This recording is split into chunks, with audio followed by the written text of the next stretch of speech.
Hi. Hi guys. Hello. Hi. How are you guys doing? Good. Do you want us to use this? Is this the If you idea? like, you don't have to. Or we can leave it here. It'll pick us up. Okay. How are you guys doing? I guess I'll start. Yeah. So hi, welcome. So my first question for you is, how did you ultimately end up with the cast that you have now? I mean, honestly, when we came up with the concept for the show and the characters, this was really like our dream cast. We wrote like into our pitch, like think Will Forte, think Nick Offerman. Right. Yeah. So, we just got insanely lucky. They were, wanted to do the show. That was really how most of it came together. Yeah. Well, what was the challenge coming into the third season now, as compared to the excitement of the first season? Now you're in your third season. What did you bring to the third season now that? I think for us, it's like opening up the world of Lone Moose and the surrounding towns.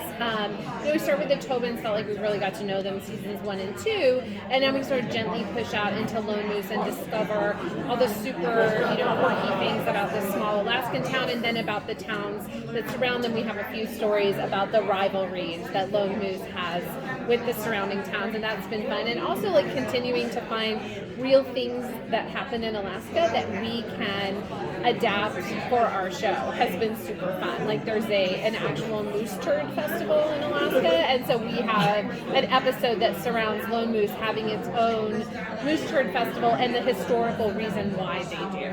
So it has a bunch of poop falling from the sky, which is everyone's dream. We've got our dream. Where do we go from here? How do fart joke loving sisters make it as to the animation showrunner role? Our parents trained us for this. Yes, from the time we were very little, they were showing us fart joke videos. We were doing fart joke obstacle courses. We were making and show running shows, at the house. After dinner. Yeah, every night. I think we just loved writing together. We got very lucky to be hired onto Bob's, right from the start, and obviously stayed on because we love the show so much. We love Lauren, Nora, everyone who works on it. It's just been such an amazing experience, and I think that's what naturally led us to, branching out. And when we thought about doing our own show, looking to animation as well. I guess, we just got lucky. We got lucky. Just get lucky. Yeah. That's our only advice. And fart joke obstacle courses. Yeah, fart joke obstacle courses that your parents set up for you. Of course. All right. Showrunner training program from when you're young. So there's a lot of now that you're at San Diego Comic-Con, you're gonna, the Great North is gonna have a whole new audience, right? There's like so many people here. How would you describe it to new people who haven't watched the show?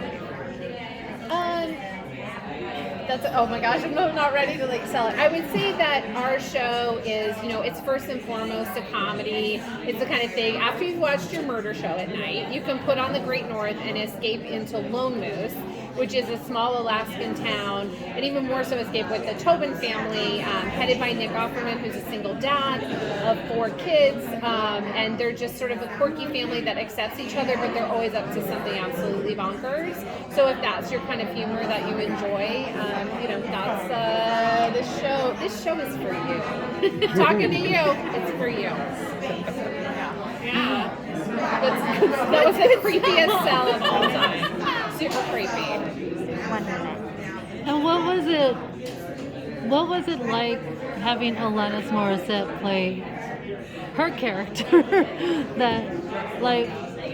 How did that come about?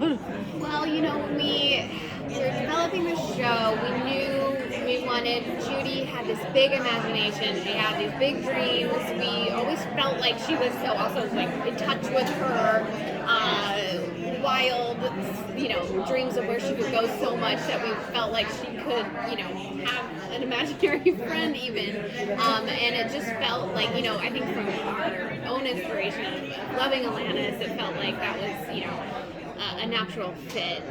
And we wrote her in and had no idea if she would do the show. Luckily, she was willing to, and she's so funny. She's so amazing to work with, and you know, it's been fun to see what we can write for her and how she can just really like nail it. Yeah, she's super game. Sometimes we'll write something and be like, will she? Right. And then she just, it's not even a blip. She just does the joke and she's just great. She just has a great sense of humor, so she brings that. She makes it so easy. You didn't have Jewel lined up first, and that didn't work out. Well, thank you so much. Thank you. Do the Tobins exist in the Belcherverse? Like, I think one thing that Lauren's real firm on, and we are too, is like the reason you create these worlds are for people to escape into, and they need to have like their own borders, or else if you saw something from outside come into the world, you'd be like, wait, hold on, like I sort of believe this, and I mean I feel wild enough in my own imagination that I sort of believe the Belchers are real, you know what I mean? I sort of believe the Tobins exist, so if I saw them speak to each other, like my brain would simply collapse. So we're trying to stop people's brains from simply collapsing. We're doing the work. that was firm. I mean, you both Great. had the That's awesome. answer right away. I think we're out of time. I think that's it. Thank you guys. Thank you. It was so nice It to was meet great to you. meet you. Thanks so much. Congratulations on your third season. Thanks so much. Thanks so much. Thank you.